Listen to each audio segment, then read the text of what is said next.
नमस्कार, आप देख रहे हैं कालचक्र। मैं हूं दिव्या अग्रवाल और मेरे साथ हैं प्रश्न कुंडली विशेषज्ञ पंडित सुरेश पांडे जी। पंडित जी, बहुत बहुत स्वागत है आपका। धन्यवाद। कौन सा पत्ता मुनाफा बढ़ाएगा, कौन सा पत्ता तरक्की दिलाएगा, कौन सा पत्ता सेहतमंद बनाएगा, कौन सा पत्ता किस्मत चमकाएगा, जानिए चमत्कारी पत्ते के चमत्कारी उपाय। जी हां, आज हम ऐसे चमत्कारी पत्ते की बात कर रहे हैं जो आपकी हर परेशानी को दूर करेगा और आपकी सभी मनोकामना को पूरा करेगा। केले के पत्ते में वो चमत्कारी शक्तियां हैं जो आपको जीवन को हर सुख दे सकती हैं। लेकिन आप सोच रहे होंगे कि केले का मामूली सा पत्ता कैसे हमारी अलग अलग परेशानियों को दूर करके जीवन में खुशियां ला सकता है। तो ये खास जानकारी जानने के लिए बने रहिए आज हमारे साथ और देखते रहिए कालचक्र। इसके अलावा अगर आपका भी कोई सवाल है तो आप हमें फोन कर सकते हैं। हमारा नंबर है 0120-665-2415। अपनी चर्चा को शुरू करें उससे पहले जानते हैं आज का शुभ मुहूर्त। 18 दिसंबर 2025 दिन गुरुवार। आज पौष कृष्ण पक्ष की चतुर्दशी तिथि कल सुबह 4:59 तक रहने वाली है। इसके बाद अमावस्या तिथि शुरू होगी। अनुराधा नक्षत्र रात 8:07 तक, इसके बाद ज्येष्ठा नक्षत्र शुरू होगा जो मूल संज्ञक होगा। धृति योग दोपहर 3:06 तक, इसके बाद शूल योग शुरू होगा। आज मासिक शिवरात्रि है और आज सर्वार्थ सिद्ध योग बना हुआ है। इसी क्रम में आज के कुछ अशुभ मुहूर्त भी हैं, जैसे बृहस्पतिवार है तो राहु काल रहेगा दोपहर 1:30 बजे से 3 बजे तक, गुलिक काल रहेगा सुबह 9:43 से सुबह 11 बजे तक और भद्रा काल रहेगा दोपहर 3:47 तक। तो इन अशुभ समयों में किसी नए कार्य का शुभारंभ और दक्षिण दिशा की यात्रा बिल्कुल किसी को भी नहीं करनी चाहिए। जय मां विंध्यवासिनी।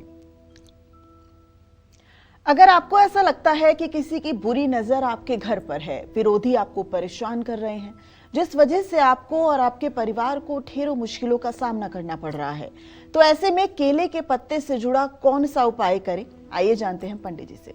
बताइए पंडित जी, ये तो मुझे लगता है कि बहुत घरों की समस्या और कहीं ना कहीं दिमाग में ये चलता ही रहता है, वो एकाग्र होकर अपना काम में मन भी नहीं लगा पाता कई बार। देखो, पहले आज के 10-20 साल पहले तक की बात बता रहा हूं।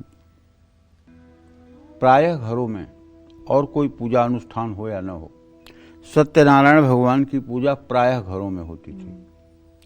और सत्यनारायण भगवान की पूजा में एक काठ की चौकी होती थी, 5 केले के पत्ते होते थे। 5 केले के पत्ते से एक मंडप बना लिया जाता था चौकी के ऊपर। चौकी के ऊपर लाल कपड़ा बिछा दिया जाता था। उस पर सिंहासन पर शालिग्राम जी को स्थापित किया जाता था, कलश स्थापित किया जाता था, गौरी गणेश स्थापित किए जाते थे, नवग्रह स्थापित किया जाता था। और गौरी गणेश की पूजा करके, कलश की पूजा करके, नवग्रह की पूजा करके उसके बाद शालिग्राम भगवान को खूब बढ़िया एक पात्र में चरणामृत बनाया जाता था, पंचामृत, और उस पंचामृत में उनको स्नान कराया जाता था। फिर जल से स्नान कराया जाता था। फिर उनको गंधाक्षत पुष्प धूप दीप नैवेद्य से पूजन किया जाता था। उसके बाद सत्यनारायण भगवान की जो कथा की किताब है उसको 5 अध्याय जो है पढ़ करके, और हर अध्याय के अंत में शंख बजाई जाती थी और अंत में हवन होता था, आरती होती थी, और उसके बाद में पंजीरी और चरणामृत पंचामृत का प्रसाद जो है लोगों में बांटा जाता था। ये प्रायः ऐसा कोई गांव नहीं, ऐसा कोई मोहल्ला नहीं कि जिस पूर्णिमा को कहीं न कहीं ये कार्य न होता हो। तो केले का संयोग यहाँ बन जाता था कि महीने में एक बार केले का पत्ता घर में आ जाता था और घंटे 2 घंटे के लिए विराजमान हो जाता था। उससे घर में एक धार्मिक पॉजिटिव वाइब्रेशन रहती थी, घर में एक मतलब बहुत ही अच्छा वायुमंडल रहता था, घर के लोगों की एक सकारात्मक सोच रहती थी। लेकिन अब धीरे धीरे मैं जो देख रहा हूँ प्रैक्टिकल समाज में, अब तो मुझे कहना पड़ता है कि भाई अपने घर में सत्यनारायण भगवान की पूजा करवा लो। समय ही नहीं है। हाँ, लेकिन समय ही नहीं है और समय भी है तो लोग प्राय ये कह देते हैं, हाँ मैं अपने घर में कर लेती हूँ पूजा, मतलब अपने से ही पूजा कर लेती हूँ। अपने से ही पूजा करने का क्या मतलब? अपने से ही पूजा करने का मतलब तो महाराजा नृग की तरह है। नृग को स्वर्ग मिल गया, लेकिन उनको भूख लगती थी और भोजन करने के लिए आकर के यहाँ अपनी मांस खाना पड़ता था। तो अगर आप दान नहीं कर रहे हैं, अगर आप पुण्य नहीं कर रहे हैं, अगर आप अपने मतलब अंश से किसी को कुछ दे नहीं रहे हैं, तो ये पुण्य अधूरा है, ये पुण्य अधूरा है। आप अगर अपनी रोटी अगर किसी भूखे को खिला दें, तो मैं कहता हूँ खाने पर जो आपको भूख मिटने की संतुष्टि होगी, उससे ज़्यादा उसको खिलाने से आपके भूख की संतुष्टि हो जाएगी, आपका भूख समाप्त हो जाएगा।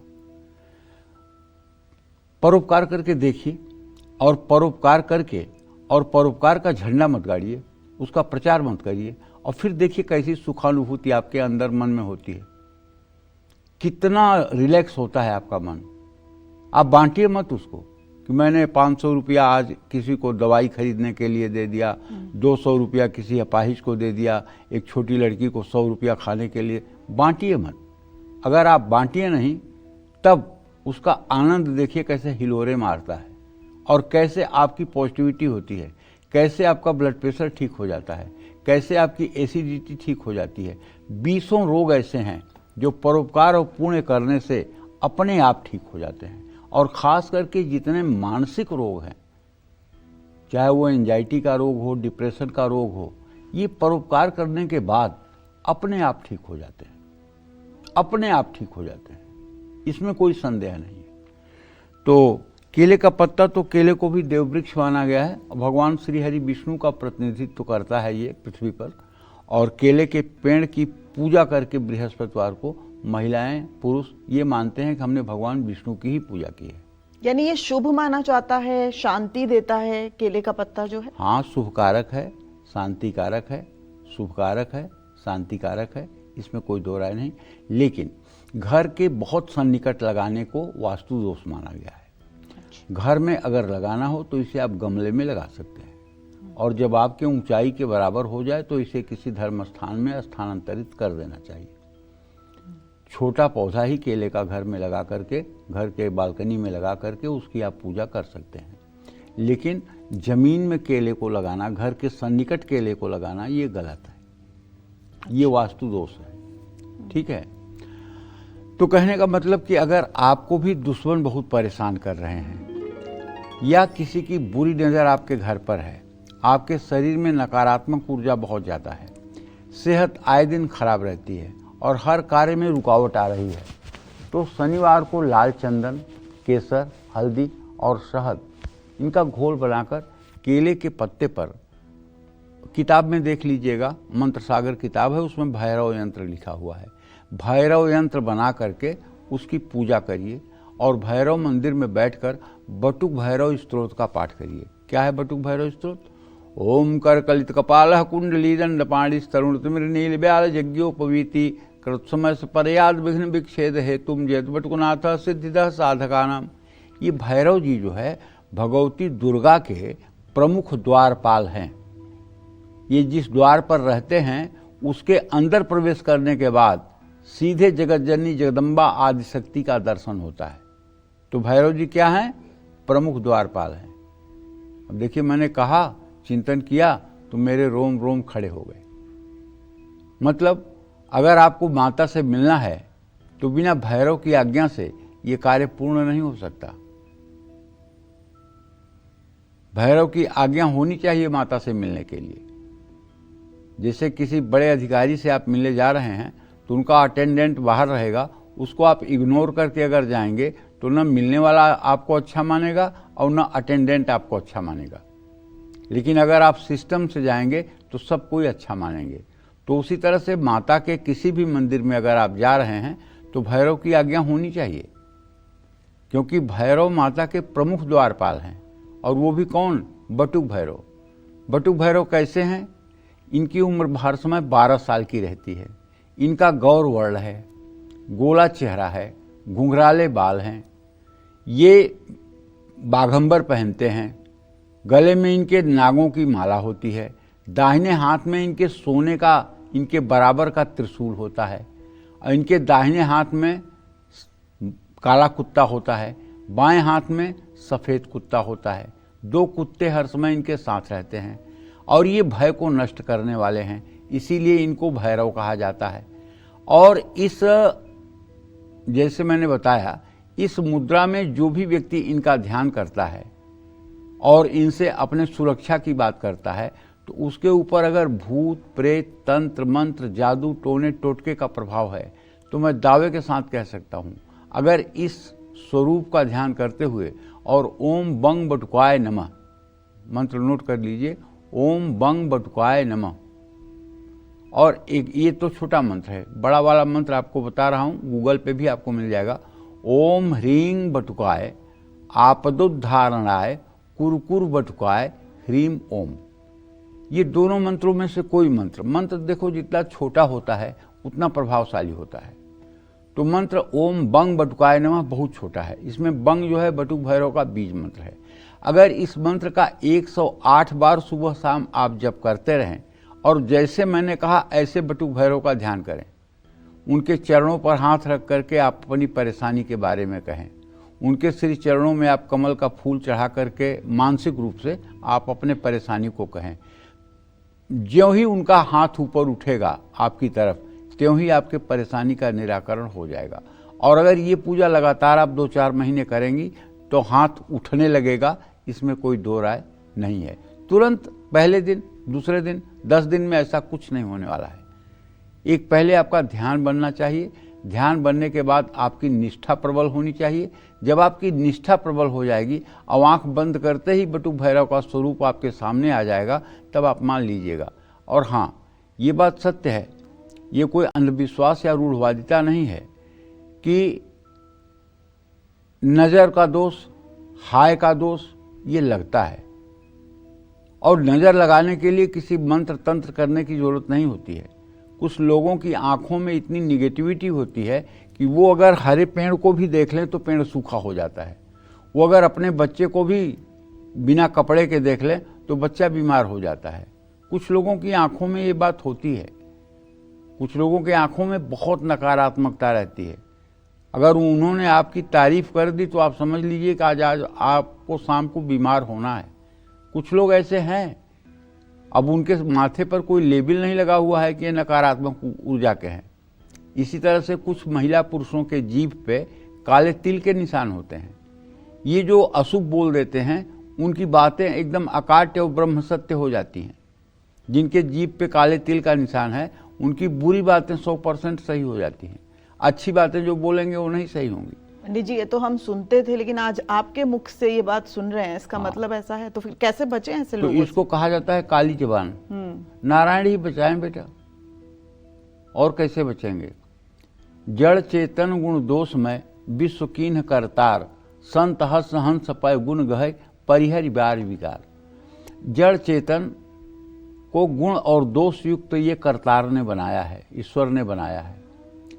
संत रूपी, हंस रूपी संत जो है वो दूध को पी लेते हैं, गुण रूपी दूध को पी लेते हैं और अवगुण रूपी जल को छोड़ देते हैं। तो उसी तरह से इस संसार में हम हैं, तो हमें अच्छाइयों को स्वीकार कर लेना चाहिए और बुराइयों की तरफ नहीं देखना चाहिए। भगवान ने, अच्छा कुछ लोग कहते हैं कि बहुत बुरा समय आ गया है, कलयुग आ गया है, बहुत बुराई हो गई है। मैं पूछता हूँ, सतयुग में हिरण्याकश्यप और हिरण्याक्ष थे, इतने बड़े राक्षस थे, तो क्या उस समय अच्छा था? फिर त्रेता में रावण, कुंभकर्ण, मारीच, सुबाहु, ताड़ुका ये सब थे, क्या वो समय अच्छा था? हाँ।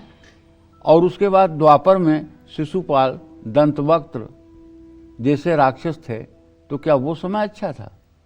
तो आज कौन से हिरण्याकश्यप और हिरण्याक्ष से बड़े पापी हो गए हैं? ऐसा कुछ नहीं है। आप अपना समय खराब करते हैं ये कह करके कि समय बहुत खराब है।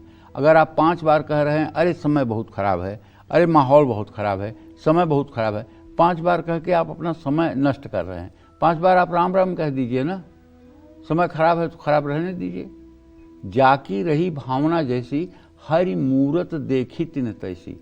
आपकी जैसी भावना होगी वैसा ही जीवन में आपको सब कुछ मिलेगा। आपकी जैसी सोच होगी वैसा ही आपके जीवन के सामने प्रकृति दृश्य उपस्थित करेगी। इसीलिए तो गुरुजी कहते हैं कि जो बनना है वो सोचो, जो सोचोगे वही बनोगे। जो बनना है वो सोचो, जो सोचोगे वही बनोगे। ठीक है। तो कहने का मतलब है केले के पत्ते पर बना भैरव यंत्र आप प्रार्थना करें उसको रख करके, और केले के पत्ते पर बने यंत्र को घर में लाकर पूर्व दिशा में स्थापित कर दें और उसकी पूजा करें। इससे जादू टोना भूत प्रेत पिशाच दोष का शमन होता है और जीवन कल्याणमय रास्ते पर आगे बढ़ता है। जय मां विंध्यवासिनी। तो केले के पत्ते के महा उपाय पर चर्चा जारी रहेगी। अब बात कर लेते हैं राशिफल की। सबसे पहले बात मेष राशि के राशिफल की। कैसी रहेगी आर्थिक स्थिति, कामकाज, रिश्ते और सेहत, साथ ही क्या है आज का उपाय, शुभ अंक और शुभ रंग। मेष राशि के जातकों को बताना चाहूंगा कि आपके व्यय भाव में शनिदेव हैं और आपके चतुर्थ भाव का स्वामी चंद्रमा इस समय नीच राशि पर है। आज आपको घर मकान के दुकान के रेनोवेशन पर कुछ पैसा खर्च करना पड़ेगा। ऑफिस में आपके काम की तारीफ होगी। अपनों पर किसी भी तरह से शक न करें। पिता की सेहत को लेकर सतर्क रहें। बाहर वालों की बातों में आकर फैसले ना लें। आपके लिए शुभ उपाय है कि आप किसी ब्लड बैंक में सहयोग करें। शुभ अंक आपके लिए 2 है। शुभ रंग आपके लिए पीला है। जय मां विंध्यवासिनी। और अब बात वृषभ राशि के राशिफल की। कैसी रहेगी आर्थिक स्थिति, कामकाज, रिश्ते और सेहत, साथ ही क्या है आज का उपाय, शुभ अंक और शुभ रंग, जानते हैं। देखिए, वृषभ राशि के जातकों को बताना चाहूंगा कि अभी भी आपका राशि स्वामी शुक्र अस्त की हालत में और वृश्चिक राशि में 7वें भाव में चंद्रमा और बुध के साथ है। आज आपको चाहिए कि आप अनावश्यक खर्चों पर नियंत्रण रखें। दूसरी बात, नौकरी में आपके खिलाफ षड्यंत्र हो सकता है, इसलिए आप ओवर कॉन्फिडेंस में आकर के कहीं कोई हस्ताक्षर वगैरह ना करें। घर के किसी सदस्य के साथ मतभेद हो सकता है। सेहत से ज़्यादा काम को महत्व ना दें। दूसरों की किसी भी चीज़ को लेकर के अपने मन में लालच न पैदा होने दें और हो सके तो सुबह शाम श्री सूक्तम के पाठ करें। शुभ अंक आपके लिए 5 है। शुभ रंग आपके लिए नारंगी है। जय मां विंध्यवासिनी। अगर आपको मनचाहा जीवन साथी पाने में मुश्किलें आ रही हैं, साथ ही शादी तो हो गई मगर बेवजह के झगड़े बढ़ते जा रहे हैं, तो केले के पत्ते से जुड़ा कौन सा उपाय जरूर करना चाहिए, अब जानते हैं पंडित जी से। बताइए पंडित जी। एक तो जो सबसे बड़ा उपाय है वो ये है कि अगर वैवाहिक जीवन में अनबन की स्थिति है तो पत्नी को चाहिए कि बृहस्पतिवार का व्रत करे, केले के पेड़ की पूजा करे, बृहस्पतिवार व्रत कथा की किताब पढ़े और चने की भीगी हुई दाल और गुड़, ये मतलब कि गाय को खिलाए। पुरुष को चाहिए कि लाल चंदन, केसर, हल्दी और शहद का घोल बनाकर मंगलवार को केले के पत्ते पर विष्णु यंत्र बनाएं। ये भी आपको यंत्र की किताब में मिल जाएगा। ओम नारायणाय विद्महे वासुदेवाय धीमहि तन्नो विष्णु प्रचोदयात्, ये विष्णु गायत्री मंत्र है। इस मंत्र का कम से कम 108 बार नित्य जप करना शुरू करें। भगवान श्री हरि विष्णु के चरणों में केले के पत्ते पर बना जो विष्णु यंत्र है उनके सामने रखना चाहिए और केले के पत्ते पर बने विष्णु यंत्र को घर के उत्तर दिशा में स्थापित करके उसकी षोडशोपचार गंधाक्षत, पुष्प, धूप, दीप, नैवेद्य से पूजन करना चाहिए। और ये जो गायत्री मंत्र मैंने आपको बताया, ओम नारायणाय विद्महे विष्णु देवो धीमहि तन्नो विष्णु प्रचोदयात्, इसको आप कर सकते हैं। और देखिए, अगर बड़े मंत्रों को आप नहीं कर सकते हैं, बड़े मंत्रों को करने में कहीं कहने में भूल चूक हो जाती है, तो आप छोटा सा मंत्र कह लीजिए, ओम नमो भगवते वासुदेवाय, ओम नमो भगवते वासुदेवाय। निश्चित रूप से अगर ये इतना कहने में भी आपको कठिनाई हो रही है तो श्री हरि श्री हरि श्री हरि ये मंत्र आप कर सकते हैं। राम राम कह सकते हैं, कृष्ण कृष्ण कह सकते हैं, मतलब सबका एक ही है। चाहे श्री हरि विष्णु कहिए, चाहे राम कहिए, चाहे कृष्ण कहिए, ये सब केवल स्वरूप बदला हुआ है, हैं एक ही तत्व, तीनों लोग एक ही हैं, इसमें कोई दो राय नहीं है। बस ये है कि युग युग के अनुसार इनके कार्यशैली बदली है। जैसे राम के चरित्र को अगर आप अपने जीवन में उतारना चाहें तो आपका जीवन बहुत मंगलमय हो जाएगा। राम कैसे माताओं के साथ व्यवहार करते थे, कैसे भाइयों के साथ व्यवहार करते थे, कैसे पत्नी के साथ व्यवहार करते थे, कैसे समाज के साथ व्यवहार करते थे, कैसे ऋषि मुनियों के साथ व्यवहार करते थे, कैसे प्रजा के साथ न्याय करते थे। इस अगर ऐसा आप भी करें तो कर सकते हैं और आपका जीवन अच्छा हो जाएगा। लेकिन कृष्ण भगवान के जीवन की अगर आप नकल करेंगे तो अनर्थ हो जाएगा, क्योंकि 6 दिन में ही उन्होंने विषपान किया था। अगर 6 दिन में ही आप जहर पी लेंगे तो आप मर जाएंगे। भगवान कृष्ण ने छकड़ा अपने ऊपर गिरा लिया था और बच गए। अगर आपके ऊपर कार चढ़ गई तो आप मर जाएंगे। कालिया नाग के फन के ऊपर नाच रहे थे, आपको अगर कोबरा भी मिल गया तो मार डालेगा। उन्होंने पूरे गोवर्धन पहाड़ को अपने दाहिने हाथ की कनिष्ठिका उंगली पर धारण कर लिया और आप अपने से ज़्यादा वजन के अगर उठाने के चक्कर में पड़े तो आप उसी में दब जाएंगे। तो उनके जीवन के जो उन्होंने किया है उसका अगर आप आचरण करेंगे तब तो आप मिट्टी में मिल जाएंगे। हाँ, उन्होंने जो कहा है उसको अगर आप अमल करेंगे तो आप महान बन जाएंगे। जैसे उन्होंने कहा है, क्या कहा है, कर्मणि वाधिकारस्ते माँ फले सुखदाचना माँ कर्मफल हेतुर्भुर्मा ते संगोत्सव कर्मणि। तू कर्म कर, फल की इच्छा मत कर, फल मेरे अधीन है, मैं तुझे दूंगा।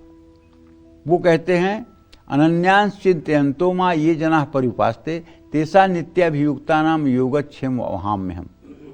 जो अनन्य भाव से मेरी शरण में हो जाता है उसके योगक्षेम मतलब उसके भोजन जलपान की भी व्यवस्था मैं ही करता हूँ। लेकिन कोई दूसरा आश्रय तब न रह जाए, भगवान के अलावा कोई आश्रय न रह जाए। भगवान के अलावा आप किसी के भी तरफ दया भरी दृष्टि से न देखें, आतुर दृष्टि से न देखें, केवल प्रभु की तरफ देखें, तो निश्चित रूप से भगवान आपके योगक्षेम की भी रक्षा करेंगे। तो कहने का मतलब यह है, कृष्ण भगवान का चरित्र अपने जीवन में उतारने की चेष्टा ना करें, उनके उपदेशों को अपने जीवन में उतारने की चेष्टा करें।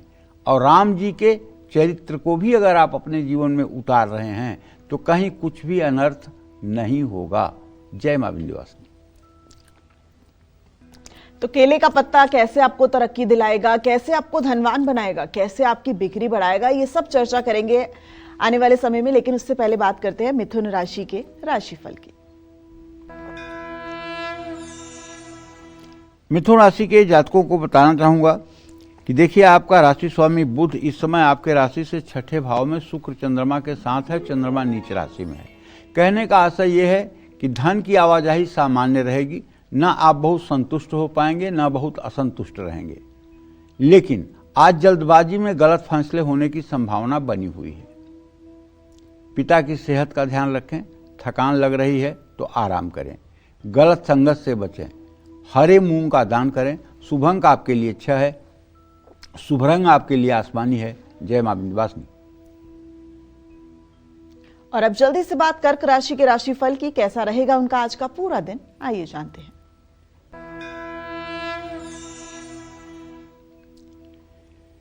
देखिए, कर्क राशि के जातकों को बताना चाहूंगा कि आपका राशि स्वामी चंद्रमा इस समय पंचम भाव में नीच राशि में गोचर कर रहा है 11 अंश 1 कला पर। आपके धन भाव में केतु है, लेकिन आपके व्यय भाव में बृहस्पति है। धन भाव का स्वामी इस समय आपके 6ठे भाव में गोचर कर रहा है। अगर कहीं आपका पेमेंट पहले से बहुत पहले से रुका हुआ है तो वो वापस मिलने की संभावना तो दिखाई दे रही है। अच्छे अवसरों को हाथ से न जाने दें, परिवार के साथ समय बिताने की कोशिश करें। मौसमी बीमारियां परेशान कर सकती हैं, गलत आदतों को छोड़ने की कोशिश करें। दुर्गा सप्तशती का जो भी संभव हो आप पाठ करें। शुभ अंक आपके लिए 7 है, शुभ रंग आपके लिए गुलाबी है। जय मां विंध्यवासिनी। बिना वजह अगर आप पर बार बार झूठे आरोप लग रहे हैं, जो इस वजह से आपको कानूनी दावपेच से दो चार होना पड़ रहा है। तो कहीं मत जाइए और देखते रहिए कालचक्र, क्योंकि आज जो केले के पत्ते से जुड़े चमत्कारी उपाय आपकी हर मुश्किल को बहुत आसान कर देंगे और सभी मनोकामनाओं को भी पूर्ण कर देंगे। इसी चर्चा को आगे बढ़ाते हुए बात करते हैं केले के पत्ते से जुड़े उस चमत्कारी उपाय की जो आपके आत्मविश्वास को और ज्यादा बढ़ाएगा और हर मुश्किल से आपको बाहर निकालेगा। बताइए पंडित जी, और ये भी बताइएगा पंडित जी कि सिर्फ केले का पत्ता ही क्यों, आम का पत्ता, बरगद का पत्ता, ये सब पत्ते भी उतने ही महत्वपूर्ण हैं जितना केले का पत्ता। क्या ऐसा है? देखो, ऐसा है, जिससे पान का पत्ता है, तो पान के पत्ते को दूसरी भाषा में तांबुल कहा जाता है। अच्छा। और जितने भी देवताओं की पूजा होती है, जितने भी देवियों की पूजा होती है, सबको पान का पत्ता जरूर चढ़ाया जाता है। लवंग कलिकोज्ज्वल बहुल नाग दल्लीवल सजाति फल कोमलम, कहने का मतलब रुचिर रत्न पात्र स्थित। भगवती को भी जब नैवेद्य अर्पित किया जाता है तो उसके बाद पीले पान के पत्ते का बीड़ा भी अर्पित किया जाता है। भगवान कृष्ण हो या विष्णु, हनुमान हो या शिव, सबको पान का पत्ता अर्पित किया जाता है। नियम तो अर्पित ये है कि पान के पत्ते का बीड़ा बनाकर उसमें लौंग की कली चुभोकर तब भगवान के सामने प्रस्तुत करना चाहिए। लेकिन हकीकत यह है कि लोग ऐसे ही केवल सादा सादा पान का पत्ता रख देते हैं। नियम ये नहीं है। नियम ये है कि बढ़िया से उसको जो है पान का बीड़ा बना करके और उसमें लौंग की कली चुभो करके उसको चांदी, पीतल या सोने की प्लेट में रख करके तब भगवान के सामने निवेदित करना चाहिए। ठीक है। और उसके बाद में 2 बार आचमन करना चाहिए। पान खाने के बाद भगवान को 2 बार आचमन करना चाहिए। उसी तरह से जैसे फलों का राजा है आम, अशोक, पीपल, गुलर, बरगद, ये 5 पत्तों को पंच पल्लव कहा गया है।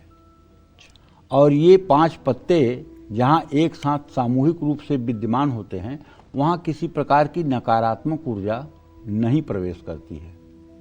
ठीक है। जैसे आप पहाड़ों पर जाते हो या ऐसे स्थान पे जाते हो, हिल एरिया में जाते हो, वहाँ आपको सुकून क्यों मिलता है? इसलिए वहाँ इतनी हरियाली होती है। जहाँ ज़्यादा ग्रीनरी होती है वहाँ आपको बहुत सुकून मिलता है। तो जब पूजा करने व्यक्ति बैठता है तो उसके सामने जो कलश होता है, कलश के ऊपर जो पंचपल्लव होता है, पंचपल्लव में आम का पत्ता होता है, अशोक का पत्ता होता है, पीपल का पत्ता होता है, बरगद का पत्ता होता है और गूलर का पत्ता होता है। तो ये 5 पत्ते जब उस कलश के मुंह में डाल दिए जाते हैं और उसके ऊपर एक करवे में चावल भर करके और उसके ऊपर नारियल की स्थापना की जाती है, तो वो पीपल के पत्ते से, आम के पत्ते से, अशोक के पत्ते से जो पॉजिटिविटी निकलती है वो पूजा करने वाले के मन मस्तिष्क को प्रभावित करती है। और यदि ज़्यादा दिनों का अनुष्ठान हो तो आप जानती हो दिव्या, नवरात्रों में आपने देखा होगा कि लोग कलश के नीचे खेतड़ी बीजते हैं, जिसको धान्य रोपण कहते हैं। जी। ठीक है। यहाँ दिल्ली की भाषा में खेतड़ी ही बोलते हैं। जी, लेकिन मतलब हम लोगों के यहाँ उसको कहते हैं धान्य बोना। तो 7 तरह के अनाज ले करके और बालू और मिट्टी में मिला करके और उसको मतलब कि गोलाकार कटोरे का आकार देकर उसमें कलश स्थापित करते हैं और उसको रोज जल से सींचते हैं। उसमें जब मतलब कि पौधे निकल आते हैं तो वो बहुत जल्दी 2-3 दिन के अंदर ही निकल आते हैं। इसलिए एक दिन पहले ही उसको भिगो करके रखा जाता है ताकि जल्दी मतलब कि पौधे निकल आए। तो उससे भी नेगेटिविटी दूर होने लगती है, उन पौधों से भी नेगेटिविटी दूर हो सकती है। क्यों, आपने सोचा कभी खेतड़ी क्यों बीजी जाती है? उसका क्या अभिप्राय है? वो कोई फसल तो है नहीं, उससे कोई अनाज तो पैदा नहीं होगा। घर की उन्नति प्रगति। हाँ, तो घर की उन्नति प्रगति तभी होगी जब उसके अंदर पॉजिटिविटी होगी, जब वो वायुमंडल को पॉजिटिव करेगा। देखिए, घर की उन्नति और प्रगति किसी वस्तु से नहीं होती है। घर की उन्नति और प्रगति जो होती है आपके अंतर जगत के परिवर्तन से होता है। समझ रहे हो ना? आप मुझे कितना बढ़िया कपड़ा पहना दो, कितना बढ़िया सोने का मुकुट लगा दो, कितना बढ़िया सिंहासन पे बैठा दो, लेकिन मेरे पास देश के बड़े बड़े दिग्गज आकर के लाइन नहीं लगाएंगे। लेकिन आप मुझे एक जोड़ी कपड़े में कर दो, और यदि मेरे पास भगवान की कृपा बरसने लगे, भगवान का मतलब कि आशीर्वाद बरसने लगे, उनकी पूरी कृपा हो जाए, तत्वबोध हो जाए, तो मुझे जंगल में भी बैठा दीजिए, एक लंगोट में बैठा दीजिए, वहाँ भी बड़े से बड़े लोग आकर के लाइन लगा देंगे। तो बाह्य जगत के परिवर्तन से कुछ होता नहीं है, होता है तो अंतर जगत की परिवर्तन से होता है। जब आपका अंतर जगत बदलेगा, उसमें कामयाबी मिलेगी, तब आपके चारों तरफ सुख समृद्धि दिखाई देगी। जैसे फूल में पराग आता है तो भंवरों को निमंत्रण थोड़ी देना पड़ता है कि आ जाओ मेरा पराग चूसने के लिए, भंवरे अपने आप आते हैं। उसी तरह से जिस दिन आपके अंदर योग्यता आ जाती है, दुनिया आपके पीछे भागती है। और वो योग्यता आने के लिए जरूरी नहीं है कि मतलब कि कोई वस्तु आपको योग्यता देगी, वस्तु आपके अंदर सकारात्मक परिवर्तन दे सकती है। तो जैसे हम खेतड़ी बीजते हैं, या केले का पेड़ है, या तुलसी का पेड़ है, ये हमारे नकारात्मक विचारों को नष्ट करके हमारे अंदर एक सकारात्मक उत्साह का संचार करते हैं, जिससे हम अपने कार्य को भली भांति कर पाते हैं और हमारा जीवन सुखी हो पाता है। तो कहने का मतलब कि अगर आत्मविश्वास आपका कमजोर हो रहा है, जिसके कारण आप हर काम में असफल हो जाते हैं, तो आपको राम यंत्र की पूजा उपासना करनी चाहिए। राम यंत्र की पूजा से आत्मविश्वास बढ़ता है और सफलता मिलती है। राम यंत्र की पूजा से जीवन में सुख शांति का वास होता है। लाल चंदन, केसर, हल्दी और शहद का घोल बनाकर सोमवार को केले के पत्ते पर राम यंत्र बनाएं। मंदिर जाकर राम रक्षा स्तोत्र का पाठ करें। केले के पत्ते पर बने राम यंत्र को घर के उत्तर पूर्व दिशा में स्थापित करें। एक तो ये बात हो गई। ये रोज रोज करने में लफड़ा है, मैं जानता हूँ ना। इस समय मनुष्य कितना आलसी हो गया है कि उसको मतलब कि पूजा विधान में बहुत अटपटा लग रहा है। तो मैं आपसे एक निवेदन करता हूँ, आप मेरे निवेदन पर ध्यान दें और ज़रा 1 मिनट ध्यान हो करके आप सोचें कि आप अयोध्या पहुँच गए हैं। आप अयोध्या में सरजू में स्नान कर रहे हैं। सरजू में स्नान करके आप निकल करके साफ वस्त्र पहन रहे हैं, सूर्य को अर्घ दे रहे हैं, और वहीं से आप तुलसी की माला पर ओम नमो भगवते वासुदेवाय कहते हुए आप प्रस्थान कर रहे हैं। आप पहले आते हैं हनुमानगढ़ी, वहाँ आप हनुमान जी का दर्शन करते हैं। उसके बाद वहाँ से निकल करके आप राम मंदिर आते हैं। राम मंदिर के प्रांगण में आप खड़े हैं। वहाँ आप देख रहे हैं कि एक दिव्य सोने का सिंहासन है, जिस पे पीले रंग के मखमल के मतलब कि आसन बने हुए हैं, और दोनों तरफ पीले पीले मसनद रखे हुए हैं, और पीछे भी पीली पीली 2 तकिया रखी हुई है। और उस सिंहासन पर दाहिने तरफ प्रभु श्री राम और बाएं तरफ जगत जननी जगदम्बा। प्रभु श्री राम पीले वस्त्र में, पीत वस्त्र में, और माँ जगत जननी जानकी नीले वस्त्र में धारण किए हुए बैठे हैं। आप वहाँ जा करके उनके चरणों को पानी से धो करके और उस पर फूल कमल का और अक्षत डाल रहे हैं, और उसके बाद उनके माथे पर आप सफ़ेद और लाल चंदन से वैष्णव संप्रदाय वाला तिलक लगा रहे हैं। आप उनके गले में गुलाब की, कमल की, गेंदे के फूल की, तुलसी की माला पहना रहे हैं। इसके बाद एक पीतल के पात्र में सुंदर धूप जला करके आप उनकी 3 बार जो है धूप से आरती कर रहे हैं। इसके बाद आप दिए में घी डालकर और उसकी ज्योति जगाकर 3 बार आप उनकी दिए से आरती कर रहे हैं। इसके बाद हाथ धो करके एक सोने के थाली में बढ़िया बासमती का पका हुआ चावल, दही, खीर, घी और खाद्य सामग्रियों में जो आपको सात्विक लगती हो उसे रख करके, तुलसी का पत्ता रख करके आप प्रभु श्री राम के सामने दिखा रहे हैं। दूसरी थाली जगत जननी जगदम्बा को दिखा रहे हैं और चांदी के गिलास का पानी उनको अर्पित कर रहे हैं।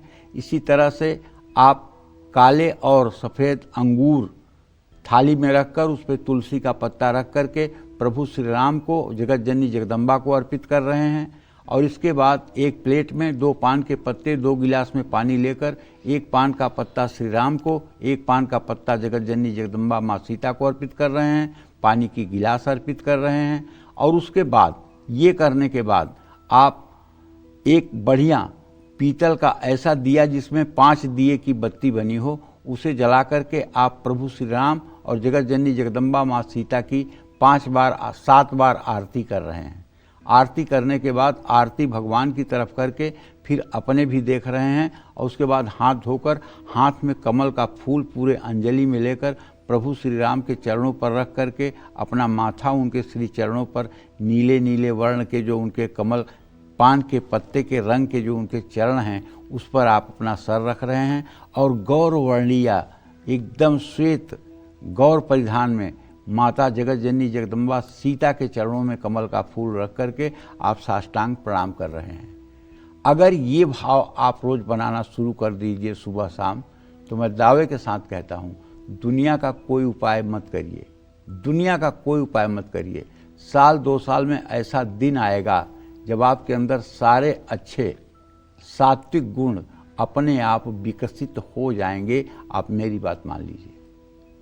ये केले के पत्ते का उपाय, पान के पत्ते का उपाय क्षणिक हो सकता है, लेकिन ये उपाय जो मैं आपको बता रहा हूँ ये क्षणिक नहीं हो सकता। जैसे सूर्यास्त के पहले अपने घर लौट आना चाहिए आदमी को, बुद्धिमानी नहीं है कि सूर्यास्त के बाद भी आगे बढ़ते जाइए। कल सुबह होगा, कल फिर देखेंगे।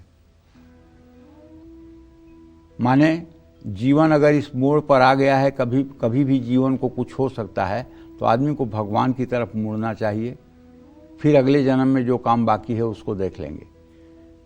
उसी तरह से प्रभु श्री राम के श्री चरणों में लगा हुआ व्यक्ति हर प्रकार के संस्कारों से सुसज्जित हो जाता है और उसके जीवन के हर प्रकार के दुर्भाग्य नष्ट हो जाते हैं।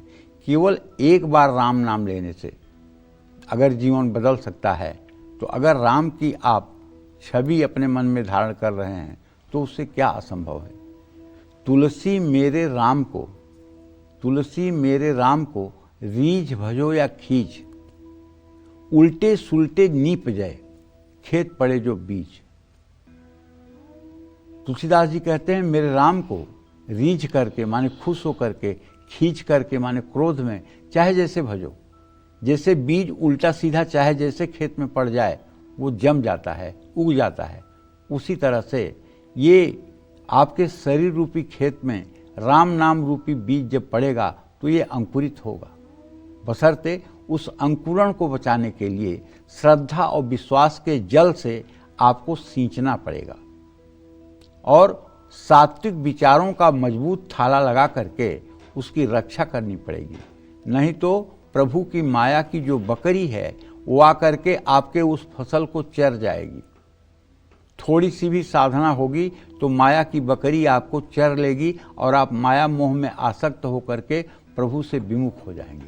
इसलिए विचारों का एक मजबूत थाला होना चाहिए और अगर ये स्थिति बन गई तो कुछ उपाय करने की जरूरत ही नहीं है।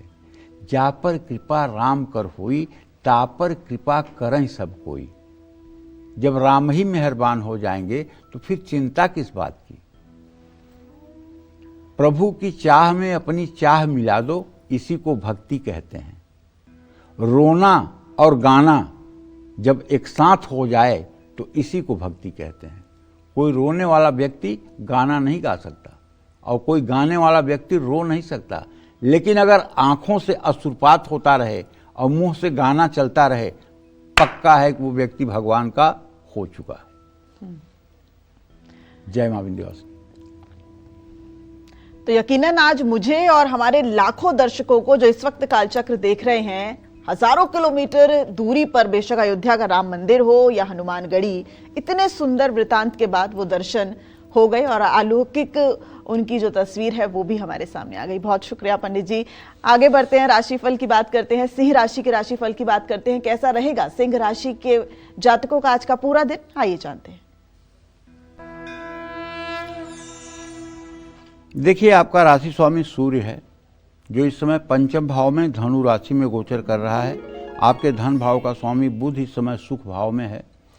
देखिए, मैं तो आपसे ये कहना चाहूँगा, उधार लेने का काम आपको शुरू नहीं करना चाहिए और सरकारी नौकरी में कार्यभार आपका बढ़ेगा, कुछ एक्स्ट्रा चार्ज भी आपको मिलेंगे और कठोर शब्द रिश्तों पर बुरा असर डाल सकते हैं। त्वचा संबंधी समस्या हो सकती है। अपनी पर्सनल बात हर किसी को ना बताएं। पितरों की सेवा करें। शुभ अंक आपके लिए 5 है। शुभ रंग आपके लिए लाल है। जय मां विंध्यवासिनी। अब जल्दी से जानते हैं कन्या राशि का राशिफल। कैसी रहेगी आर्थिक स्थिति, कामकाज, रिश्ते और सेहत, साथ ही क्या है आज का उपाय, शुभ अंक और शुभ रंग। कन्या राशि से चतुर्थ भाव में सूर्य मंगल, दशम में बृहस्पति, सप्तम में शनि, ये केंद्रस्थ आपके 4 ग्रह हैं। और आपका राशि स्वामी बुध इस समय नीच के चंद्रमा के साथ तृतीय पराक्रम भाव में है, लेकिन अस्त नहीं है। इसलिए आप पर आर्थिक जिम्मेदारियां तो बढ़ेंगी, लेकिन दूसरों के काम का श्रेय खुद लेने से बचें। इससे आपकी इमेज खराब होगी। रिश्तों में गलतफहमियां ना आने दें। छोटी बीमारियों को नजरअंदाज न करें। नई योजना में निवेश करने से आज बचें। तुलसी को जल दें। शुभ अंक आपके लिए 4 है। शुभ रंग आपके लिए केसरिया है। जय मां विंध्यवासिनी। फाइनेंशियल कंडीशन मजबूत करने के लिए और इन्वेस्टमेंट में प्रॉफिट पाने के लिए केले के पत्ते पर कौन सा यंत्र बनाना चाहिए, आइए जानते हैं पंडित जी से। बताइए पंडित जी। देखो, ऐसा है, गोस्वामी तुलसीदास जी रामचरितमानस में कहते हैं, नहीं दरिद्र सम दुख जग माही। और सच्ची बात है, दरिद्रता से बढ़ करके दुनिया में कोई दुख नहीं है। ये उसको पता होगा जिसका बच्चा बीमार होगा और दवाई के लिए पैसा नहीं होगा। उसे पता होगा जिसका छोटा बच्चा भूखा होगा और दूध के लिए पैसा नहीं होगा। तो ये बहुत बड़ा अभिशाप है। और मैं भगवान से यही प्रार्थना करता हूं कि हे प्रभु, आप पूरे संसार में कभी किसी को इस स्थिति में मत लाइए कि वो अपने जीवन यापन के लिए किसी का मुहताज हो। आप सबको इतना सक्षम बनाइए कि सब लोग अपने जीवन को अपने ढंग से निर्वाह कर पाएं। वैभव की बात नहीं कर रहा हूं, लेकिन प्रभु इतना जरूर सामर्थ्यवान बनाइए कि लोग अपने उत्तरदायित्व का निर्वाह कर पाएं। और आपको अपने आर्थिक स्थिति को मजबूत करने के लिए, निवेश से लाभ पाने के लिए, सुख समृद्धि और साधन को बढ़ाने के लिए बुधवार को केले के पत्ते पर लाल चंदन, केसर, हल्दी और शहद का घोल बनाकर कुबेर यंत्र बनाना चाहिए। बेल के पेड़ के नीचे बैठकर यंत्र हाथ को पकड़ करके ओम ह्रीम श्रीम ह्रीम कुबेराय नमः इस मंत्र का जप कर सकते हैं। केले के पत्ते पर बने कुबेर यंत्र को तिजोरी या गल्ले में स्थापित करके पूजा कर सकते हैं। लेकिन इससे बड़ा झंझट है, करोगे नहीं, मुझे पता है। इतना नहीं करने वाले हो आप। सूरज को जल देने में तो भारी पड़ रहा है। अगर ईमानदारी से पूछूं कि बताओ कितने दिन हो गए उगते हुए सूरज को देखे, तो शायद 90% लोगों का जवाब होगा कि देखा ही नहीं। सूरज निकलता है तो कैसा लगता है, देखा ही नहीं। तो ये सब जो मैं उपाय बता रहा हूं टीवी में, केले के पत्ते पे कुबेर यंत्र बना दो, ये कर दो, करोगे नहीं, मुझे पता है। मैं बता रहा हूं ये एक अलग बात है, लेकिन आप करोगे नहीं, मुझे ये भी पता है। क्योंकि अगर आप करते तो कभी कभी आप लोग मिलते हो तो बताते कि मैंने ये किया। तो इसके लिए आप एक स्फटिक, चांदी या पारे का श्रीयंत्र ले लीजिए और उस श्रीयंत्र का दक्षिणावर्ती शंख से जल, दूध, गन्ने का रस, शहद, दही, घी डाल करके अभिषेक करिए। अभिषेक करने के बाद शुद्ध जल से धो करके साफ कपड़े से पोंछकर उन्हें चांदी के सिंहासन पर स्थापित करिए। चारों तरफ एक कलावा लपेट करके उनके ऊपर हल्दी, रोली, सिंदूर डालकर चावल दाहिने हाथ में बाएं हाथ में लेकर दाहिने हाथ में हल्दी से रंगा हुआ चावल श्री सूक्तम के मंत्रों को बोलते हुए 16 बार चढ़ाइए। उसके बाद लाल फूल, पीले फूल से उनका श्रृंगार करिए। धूप जला करके दिखाइए, दीप दिखा करके जलाइए। और उसके बाद एक पीतल के प्लेट में, अगर घर में कुछ ना हो तो काजू, किशमिश, मिश्री, चीनी या गुड़ का भोग लगा दीजिए। और भोग लगाने के बाद एक छोटी सी गिलास में, पीतल की गिलास हो या चांदी की गिलास हो, तो उसमें भगवती महालक्ष्मी के लिए पानी रख दीजिए। पानी रखने के बाद एक पान का पत्ता रख दीजिए।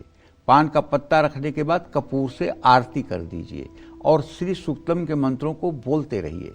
ये उपाय आप कर सकते हैं, मुझे विश्वास है। आप नहीं कर सकते तो घर की वो महिलाएं कर सकती हैं जो साक्षात लक्ष्मी स्वरूपा हैं, जिनके दर्शन करने के मात्र से दरिद्रता चली जाती है।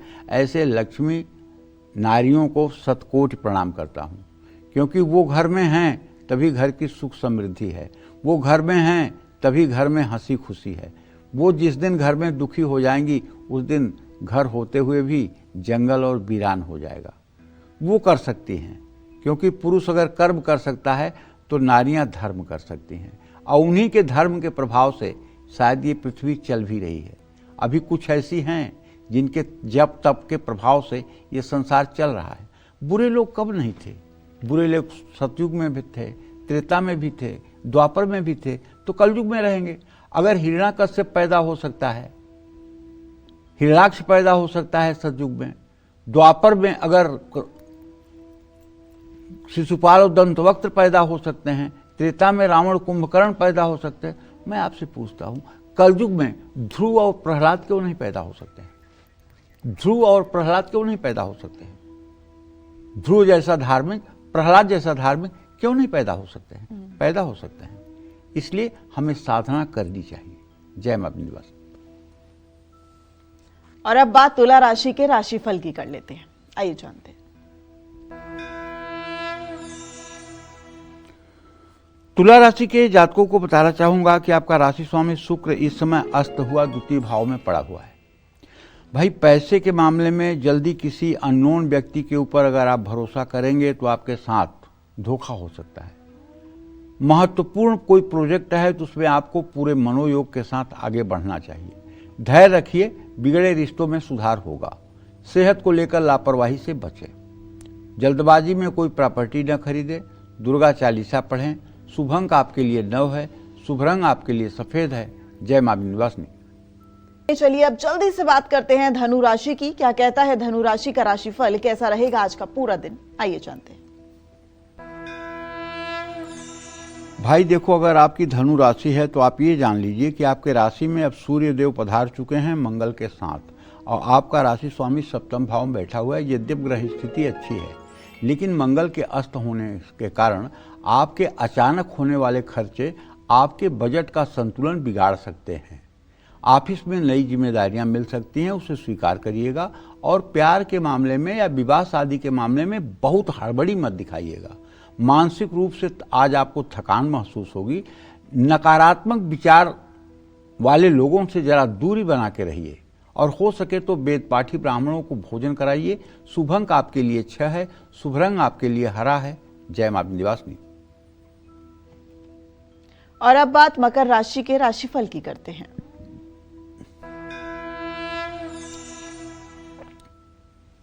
देखिए, मकर राशि के जातकों को बताना चाहूंगा कि निवेश में जोखिम लेने से बचें। शेयर कमोडिटी में आज पैसा लगाने की योजना रोक दें। अपना काम किसी दूसरे के भरोसे पर न छोड़ें, और पुराने टूटे हुए रिश्तों को आज अपने ऊपर हावी न होने दें। छोटी मोटी तकलीफों को नज़रअंदाज ना करें। आज किसी का मजाक न उड़ाएं।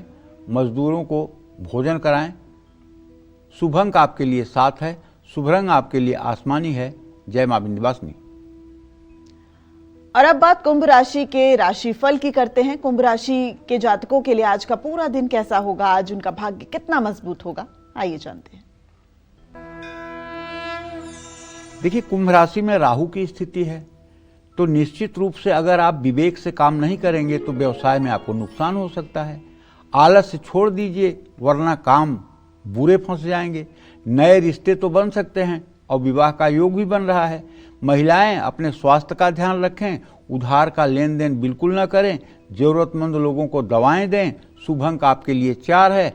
शुभ रंग आपके लिए फिरोजी है। जय मां विंध्यवासिनी। और अब बात मीन राशि के राशिफल की। मीन राशि वालों के लिए आज का पूरा दिन कैसा होगा, कितना भाग्य रहेगा मजबूत, आइए जानते हैं। मीन राशि में शनिदेव की स्थिति है, आपको भी पता है, और आपके भाग्य स्थान में शुक्र, बुध और चंद्रमा की स्थिति है। आजीविका के स्थान में सूर्य, मंगल। अपनी संपत्ति की जानकारी हर किसी को मत दीजिए। सरकारी काम है तो वो सरकारी योजनाओं को गुप्त रखिए। जीवन साथी के साथ छोटी मोटी अनबन हो सकती है। ज्यादा कामकाज आपके स्वास्थ्य को बिगाड़ सकता है। भावुक होकर फैसला मत लीजिए। श्री हरि विष्णु की पूजा करिए। शुभ अंक आपके लिए 7 है। शुभ रंग आपके लिए बैगनी है। जय मां विंध्यवासिनी।